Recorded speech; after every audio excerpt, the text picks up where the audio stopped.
Samsy. Hey guys, story time with Ronnie. Oh boy, here we go. What do we got going on? Oh, we got the time machine, part 9 for us. And what are we doing? Well, he's kind of cruising around the Navajo lands, and we're going to end up at Goosenecks State Park. That opening picture there, that's where we was. So now this story, where we left this thing off, the time traveler, he was just becoming aware that there was a whole nother group of people and they lived underground. And he was kind of questioning his little friend there, Weena, as to what the deal was, and it made her very uncomfortable just talking about anything like that. She was scared to death of the dark, and she did not want to talk anything about that.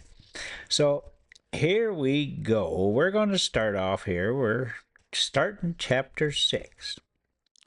Let's take a look at that drive. Isn't that something? Yeah. We're just rolling around, and oh boy, it sure is pretty. I wish I have a couple of other videos there where it's a little bit closer to sunset, and oh boy. All right, chapter 6. It may seem odd to you, but it was 2 days before I could follow up the newfound clue in what was manifestly the proper way. I felt a peculiar shrinking from those pallid bodies. They were just half bleached color of the worms and things one sees preserved in spirit in a zoological museum. Yikes. And they were filthy cold to the touch. Probably my shrinking was largely due to the sympathetic influence of the Eloi, whose disgust of the Murlocs I now began to appreciate. The next night I did not sleep well. Probably my health was a little disordered. I was oppressed with perplexity and doubt. Once or twice I had a feeling of intense fear for which I could perceive no definite reason. I remember creeping noiselessly into the great hall where the little people were sleeping in the moonlight. That night, Weena was among them, and feeling reassured by their presence. It occurred to me even then that in the course of a few days the moon must pass through its last quarter, and the nights grow dark, when the appearances of these unpleasant creatures from below, these whitened lemurs, this new vermin that had replaced the old, might be more abundant. And on both these days I had the restless feeling of one who shirks an inevitable duty. I felt assured that the time machine was only to be recovered by boldly penetrating these underground mysteries. Yet I could not face the mystery. If only I had had a companion, it would have been different. But I was horribly alone, and even to clamber down into the darkness of the well appalled me. I didn't know if you will understand my feeling. But I never felt quite safe at my back.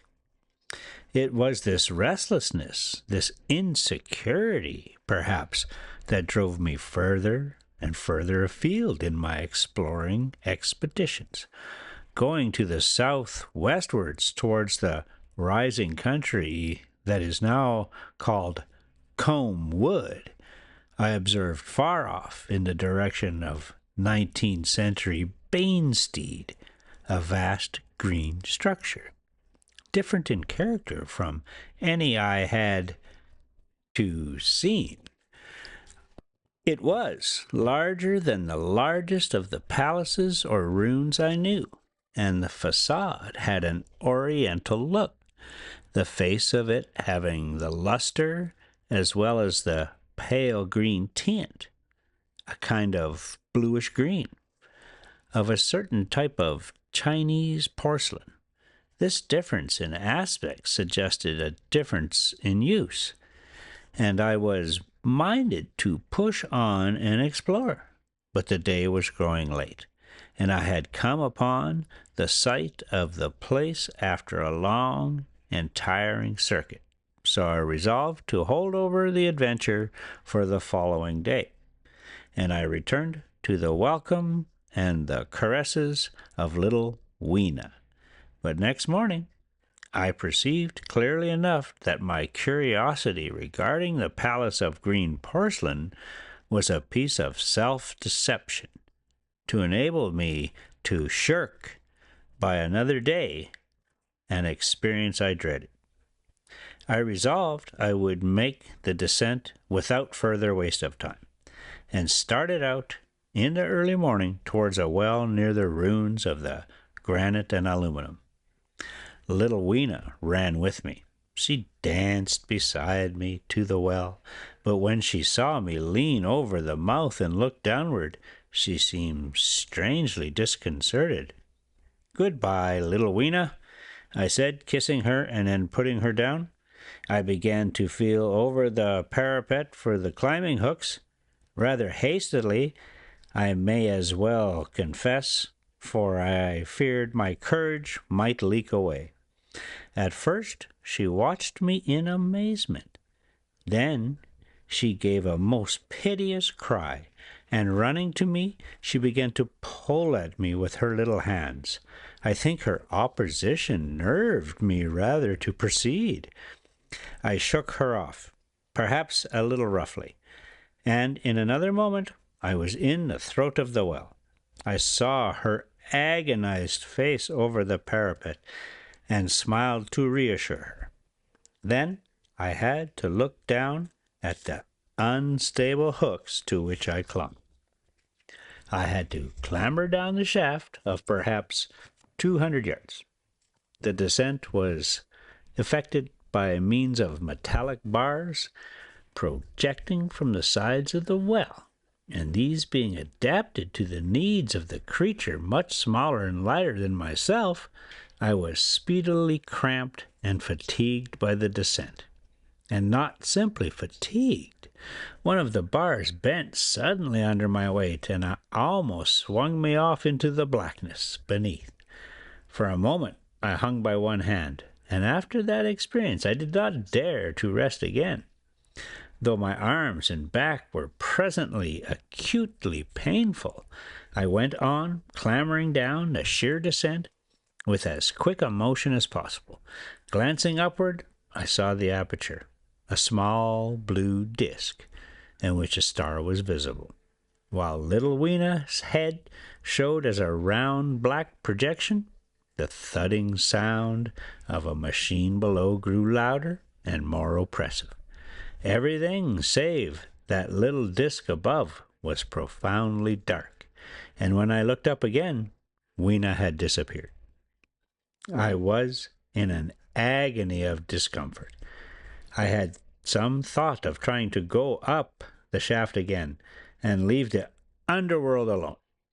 But even while I turned this over in my mind, I continued to descend. At last, with intense relief, I saw dimly coming up, a foot to the right of me, a slender loophole in the wall. Swinging myself in, I found it was the aperture of a narrow horizontal tunnel in which I could lie down and rest. It was not too soon.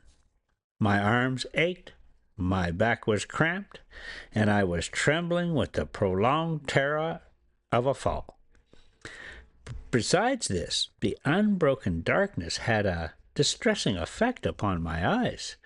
The air was full of the throb and hum of machinery pumping air down the shaft. I did not know how long I lay. I was roused by a soft hand touching my face. Startling, up in the darkness, I snatched up my matches, and hastily striking one, I saw 3 stooping white creatures, similar to the one I had seen above ground in the ruin, hastily retreating before the light, living as they did in what appeared to me impenetrable darkness. Their eyes were abnormally large and sensitive, just as are the pupils of the abysmal fishes, and they reflected the light in the same way. I have no doubt they could see me in that rayless obscurity, and they did not seem to have any fear of me apart from the light. But as soon as I struck a match in order to see them, they fled incontinently, vanishing into dark gutters and tunnels, from which their eyes glared at me in the strangest fashion. Let's take a peekaboo at this little drive here. Oh, yeah, I know exactly where we're at. Yeah, it's a beautiful, beautiful drive. Just be aware, it is the reservation, and there can be a lot of dogs. Okay, back to the story. I tried to call to them, but the language they had was apparently different from that of the upper world people, so that I was needs left to my own unaided efforts, and the thought of flight before exploration was even then in my mind. But I said to myself, you are in for it now. And feeling my way along the tunnel, I found the noise of the machinery grow louder. Presently the walls fell away from me, and I came to a large open space. Striking another match, saw that I had entered a vast arched cavern, which stretched into utter darkness beyond the range of my light. The view I had of it was as much as one could see in the burning of a match. Necessarily, my memory is vague. Great shapes like big machines rose out of the dimness and cast grotesque black shadows in which dim spectral Morlocks sheltered from the glare. The place, by the by, was very stuffy and oppressive, and the faint halitus of freshly shed blood was in the air. Some way down the central vista was the little table of white metal, laid with what seemed a meal. The Morlocks, at any rate, were carnivorous. Even at the time, I remember wondering what large animal could survive to furnish the red joint I saw. It was all very indistinct, the heavy smell, the big unmeaning shapes, the obscene figures lurking in the shadows, and only waiting for the darkness to come at me again. Then the match burned down, stung my fingers, and fell, a wriggling red spot in the darkness. I have thought since how particularly ill-equipped I was for such an experience. When I had started with the time machine, I had started with the absurd assumption that the men of the future would certainly be infinitely ahead of ourselves in all their appliances. I had come without arms, without medicine, without anything to smoke at times. I missed tobacco frightfully. Even without enough matches, if only I had thought of a kodak, I could have flashed that glimpse of the underworld in a second and examined it at leisure. But, as it was, I stood there with only the weapons and the powers that nature had endowed with me. Hands, feet, and teeth. These and 4 safety matches that still remained to me. I was afraid to push my way in among all this machinery in the dark, and it was only with my last glimpse of light I discovered that my store of matches had run low. It had never occurred to me until that moment that there was any need to economize them, and I had wasted almost half a box in astonishing the upper worlders, to whom fire was a novelty. Now, as I say, I had 4 left, and while I stood in the dark, a hand touched mine.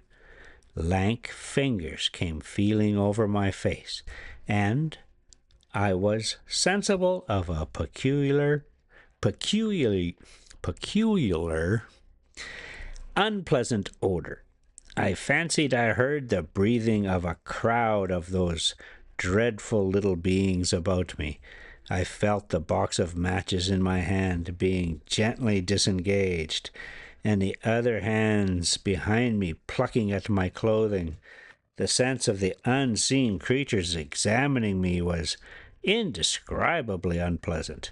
The sudden realization of my ignorance of their ways of thinking and doing came home to me very vividly in the darkness.